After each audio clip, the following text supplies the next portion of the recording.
बहुत समय पहले की बात है। एक छोटे से गांव के किनारे पीपल और नीम के पेड़ों से घिरे खेतों में चिड़ियों का झुंड रहा करता था। उन्हीं में से एक नन्ही सी प्यारी सी चिड़िया थी, रानो। उसका नाम गांव के बच्चों ने रखा था। वह बाकी चिड़ियों से अलग थी। उसके पंख सुनहरी धूप में ऐसे चमकते जैसे किसी ने उस पर सोने का रंग बिखेर दिया हो। उसकी चहक सुनकर हर सुबह खेतों में काम करने वाले किसानों का मन हरा भरा हो जाता। रानो सिर्फ सुंदर ही नहीं थी, बल्कि बहुत दयालु और समझदार भी थी। जहाँ कोई मुसीबत में होता, वह मदद के लिए सबसे पहले उड़कर पहुँचती। इसी कारण सारे पक्षी, जानवर और यहाँ तक कि गांव के बच्चे भी उसे बहुत मानते थे। रानो का जन्म बारिश के मौसम में हुआ था। जब पहली बार उसने आंखें खोली तो आसमान में इंद्रधनुष था।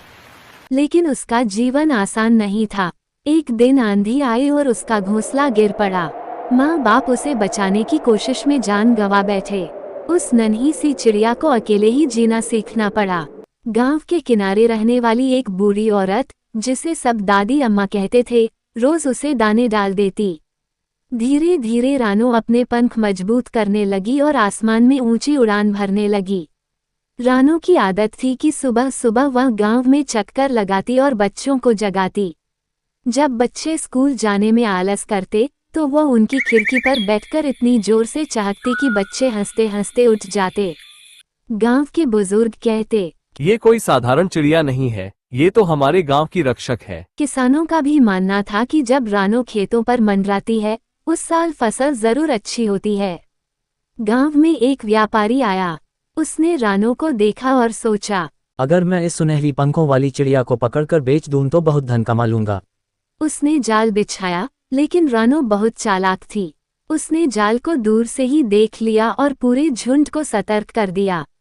सब चिड़ियां मिलकर उस व्यापारी पर टूट पड़ी और उसे गांव से भगा दिया। लेकिन व्यापारी हार मानने वाला नहीं था।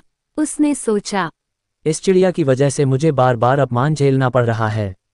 मैं इसे सबक सिखाऊंगा। कुछ महीनों बाद गांव में सूखा पड़ा। तालाब सूख गए, खेत बंजा हो गए। लोग परेशान थे। चिड़ियों और जानवरों के पास भी खाने को कुछ नहीं था। उस समय व्यापारी ने मौका देखा और गांव वालों से कहा, अगर तुम लोग मुझे वह सुनहरी रानो चिड़िया पकड़ कर दे दो तो मैं तुम्हें पानी और अन्न दूंगा। गांव वाले दुविधा में थे। भूख प्यास से तड़पते बच्चों को देखकर उनका दिल कांप रहा था। लेकिन किसी का मन नहीं हुआ कि रानो जैसी मददगार चिड़िया को धोखा दें। रानो ने ये सब सुना और खुद ही व्यापारी के पास चली गई। उसने कहा, अगर मेरी वजह से गांव बच सकता है तो मैं तैयार हूँ। व्यापारी ने जैसे ही रानो को पकड़ा, वह उसे पिंजरे में बंद करके शहर ले गया। वहां उसने राजा के दरबार में उसे बेचने की योजना बनाई। लेकिन रानो ने हार नहीं मानी। उसने पिंजरे में रहते हुए भी अपनी मधुर चहक से सबका दिल जीत लिया। यहाँ तक कि राजा की छोटी बेटी राजकुमारी उससे बहुत लगाव करने लगी। एक दिन राजकुमारी ने रानो से कहा, तुम यहाँ कैद में क्यों हो? तुम्हें तो आकाश में उड़ना चाहिए। रानो ने धीरे से अपनी पूरी कहानी सुनाई। राजकुमारी का मन भर आया। उसने राजा से गुहार लगाई कि रानो को आजाद कर दिया जाए। राजा को जब पता चला कि यह वही चिड़िया है जिसने गांव की रक्षा की थी, तो उसने व्यापारी को दंडित किया और रानो को आजाद कर दिया। रानो सीधी उड़कर गांव आई। वहां हालात अभी भी कठिन थे। सूखे से लोग परेशान थे। तब रानो ने सब चिड़ियों और जानवरों को मिलाकर एक योजना बनाई। वे सब आसमान में उड़कर दूर के जंगलों से बीज और छोटे छोटे फल लाने लगे। धीरे धीरे उन बीजों से नए पौधे उगने लगे और बारिश भी आई। गांव फिर से हरा भरा हो गया। ये सब देख बच्चे रानो को घेर कर नाचने लगे। बच्चे खुशी से ताली बजाने लगे। लेकिन रानो का दिल अभी भी भरा नहीं था। उसे लगता था कि गांव को सिर्फ बारिश या अन्न से नहीं, बल्कि शिक्षा और एकता से भी मजबूत होना चाहिए। रात को उसने एक सपना देखा। सपने में आसमान से एक बूढ़ा साधु उतरा और बोला, रानो, तुमने गांव को भूख से बचाया है, लेकिन असली संकट तो अज्ञानता है। जब तक लोग मिलकर एक दूसरे की मदद करना नहीं सीखेंगे, तब तक गांव बार बार कठिनाई में फंसता रहेगा। रानो चौंक कर जागी। उसने सोचा, मुझे सिर्फ दाने लाकर देना ही नहीं, बल्कि सबको साथ मिलकर जीना सिखाना होगा। अगले दिन सुबह सुबह रानो गांव के चौपाल पर उतरी और अपनी मधुर चहक से सबको बुलाया। किसान, बच्चे, बूढ़े सब इकट्ठे हो गए। रानो ने अपने पंख फैलाए और बोली। गांव वाले उसकी बोली को समझने लगे थे, जैसे दिल से कोई जुड़ाव हो गया हो। गांव की ताकत खेतों में नहीं, बल्कि तुम्हारी एकता में है। अगर तुम सब मिलकर काम करोगे तो कोई व्यापारी, कोई सूखा, कोई समस्या तुम्हें हरा नहीं सकेगी। गांव वाले चकित रह गए। उन्होंने पहली बार महसूस किया कि यह चिड़िया सिर्फ सुंदर और दयालु नहीं, बल्कि सचमुच बुद्धिमान भी है। रानो ने सबसे पहले बच्चों को साथ लिया। उसने उन्हें सिखाया कि कैसे पेड़ लगाना है, पानी बचाना है और पढ़ाई करनी है। वह रोज बच्चों के साथ तालाब के किनारे जाती और मिट्टी में छोटे छोटे बीज बोती। धीरे धीरे वहां पौधे उगने लगे।